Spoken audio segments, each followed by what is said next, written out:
তাহলে এটাই কি দিল আমার পিরিতেরও বেড়া লিচুর বাগানে? ওইসব মাথার থেকে সব বাদ দিয়া ভালো করে পড়াশোনা কর। না আব্বা, আমি আর পড়াশোনা করলাম না। আমি ওই মেয়ে ভালোবাসি, তুমি আমাকে ওই মেয়ে হাতে বিয়ে দাও। কি? আরে যে আমার পরে যে আমার কাছে আইফোন দেখতেছেন না, এই আইফোন আমার বাপের দেওয়া, আর বাপের তো আইফোনের অভাব নাই। দাঁড়াও আব্বা, সাওয়ালের বাপের সাথে আমার একটু পার্সোনাল কথা আছে।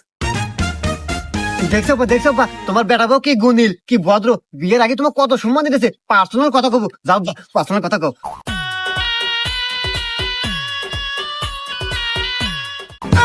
ফাইনাল মানে তাহলে আমার বিয়ে কখন? বিয়া আসলে বিয়া বাজান হয়ে গেছে, কিন্তু তোর হাতে না, আমার হাতে। আজকের থেকে মা কাটাইস নু, এখন বাদ যাই। আহা, নারী কি অভিনয় করে রে, অভিনয় জগতে নারী সেরা রে। ওমা, এ